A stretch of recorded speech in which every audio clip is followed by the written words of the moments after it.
Hi guys, welcome back. I'm back home now from Scotland. My seasonal work up there is finished, and from the middle of May up to the end of October, while I was working up there and having my weeks off while camping up there, I spent 152 nights in the van. Now when I built this van, I only fitted one 120 amp hour battery. My thinking was that it would last a few years and I would add another one later on. But this battery now has given up after 18 months. It's completely kaput, and I only need, from a full charge, I only need to run about 4 or 5 amps out of it, and it's down to about 11.4 volts. So it's a priority. I need to get this battery situation sorted out. And so after spending a lot of time studying best thing to do and weighing up the costs of various options, I made my decision, and I got a delivery. So watch this. So look what we've got. I was so excited I could hardly sleep last night, and everybody loves an unboxing, so here we go.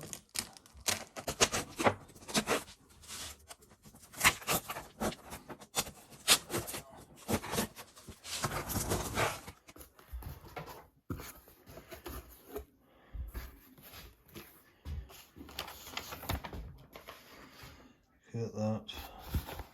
2 cables, couple of bolts, and most importantly, we've got lithium batteries. Look at that bad boy, and there's 2 of them. Right, we better get fitting them. So first I need to disconnect the old AGM battery. So I'm going to isolate the PV array isolator and also the 12 volt supply. So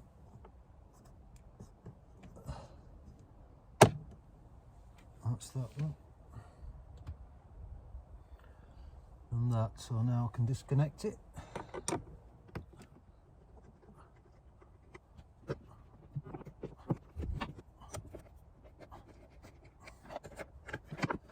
So this is going to weigh an absolute ton.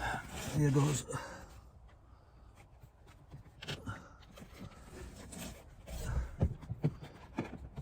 Oh my god. Oh, I've just remembered it's screwed down.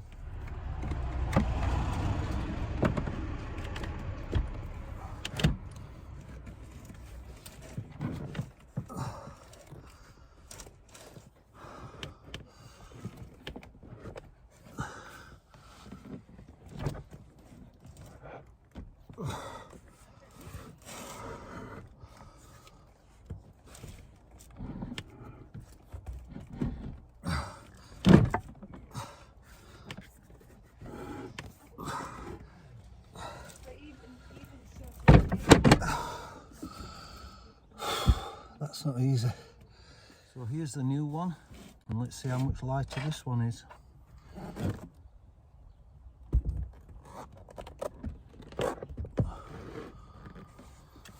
What a difference. Yep.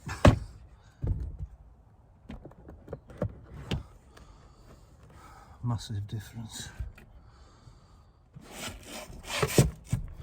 So the batteries came with these cables. They're 16mm, and I want something a bit bigger, so I've had these made up, and these are 35mm cables, which I'm going to use to connect the 2 batteries together in parallel. So that's it, they're in.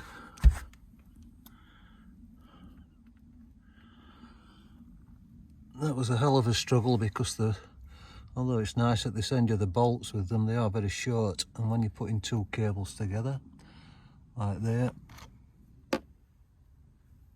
and up there, there's hardly any thread stuck out the other side for you to get actually into the battery.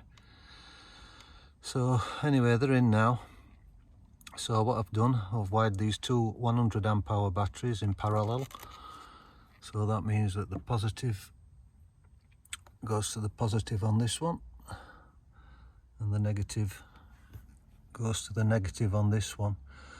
Doing it that way gives you a bank of 200 amp hours while still retaining 12 volts. If you wire them in series, you still only have 100 amp hours, but you get 24 volts. It's also important to take the live wire off one end of the first battery and the negative off the second battery. Right, so now it's the next morning, and last night, after thinking about things, I've decided to put some wooden fillets in between where the batteries are going to be, just to keep them in place, and also get the straps on there. I've also been and got some longer bolts. As you might have noticed yesterday, I didn't manage to get the temperature sensor back on for the battery to battery charger, so I'll be able to do that now. So these are the straps here that I'm going to put on. Look a bit like my granddad's braces, but they'll be okay. So yeah, we can get the batteries back in now. And here they are, all fitted in and strapped up. So as you can see, I decided to go for lithium batteries, and the reason was that because of the longevity of them, and also they're more receptive to solar power. They'll charge up quicker, and also they are more cost effective in the long term when you think about how long they can last compared to AGM batteries. And you probably also noticed that they are Chinese. Now the reason I went for those is, first of all, I've saved, well, £660 over the ones I was thinking about getting, and they were a European design.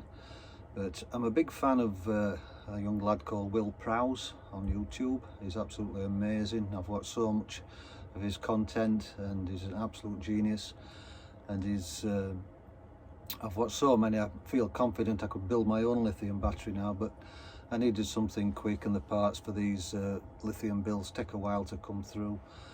But the parts that these batteries use, Will has actually tested on his YouTube videos. The BMS, the battery monitoring system, is made by Overkill, and Will tested these out in one of his videos, and they're absolutely fantastic.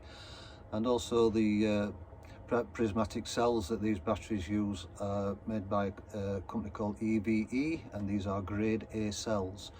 And Will tested out some B grade cells, and they achieved more than what you were expecting. They were brilliant, and so with them being grade A, they're obviously going to be slightly better.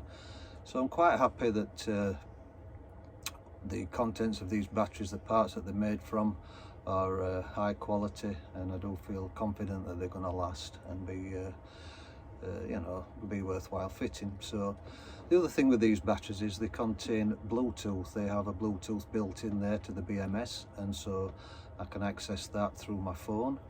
And so what I'm going to do now, I'm just going to link up to one of the batteries with the app, go into the Bluetooth, and let you have a look how it's all configured.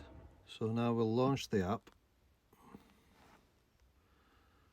and you can see there's a demo device, and there's my two batteries there.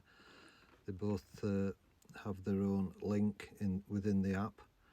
So I'll select the center one, just double tap on there, and then there we go. So the large blue box at the top, which is the battery shape, it has the state of charge, the voltage.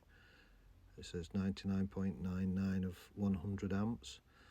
And if the battery's charging, the little arrows to the left will come on, and if it's discharging, the little arrows to the right come on.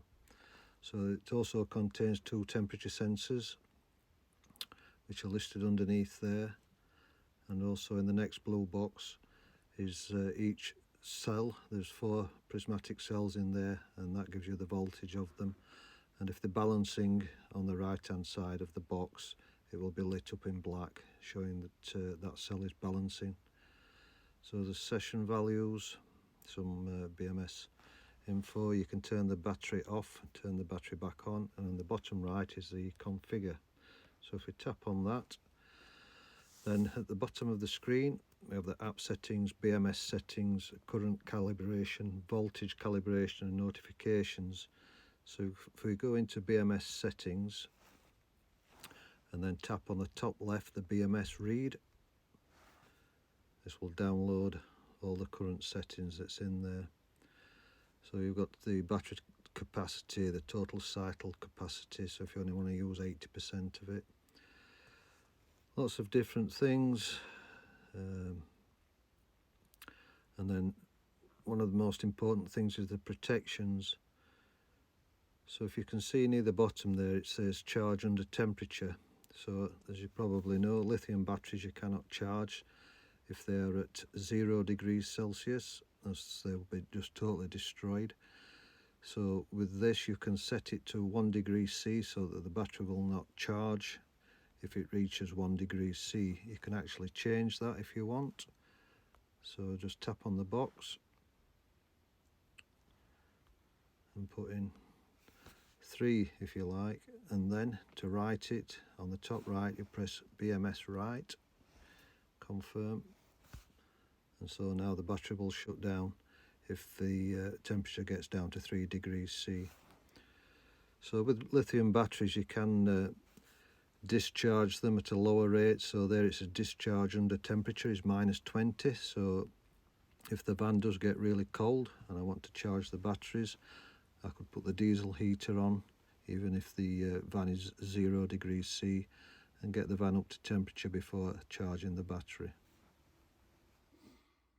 Right, so now all I need to do is to configure all the charging appliances, the Victron mains battery charger, the solar charge controller via the MT50, the Sterling battery to battery charger, and also the Victron BMV. So I'm going to cover all this in another video, and please subscribe if you've not already done so. I've also got some tank heater pads just come through the post, so I'm going to be fitting those to the underslung tank shortly, so that'll be good. So anyway, thanks for watching. Bye bye.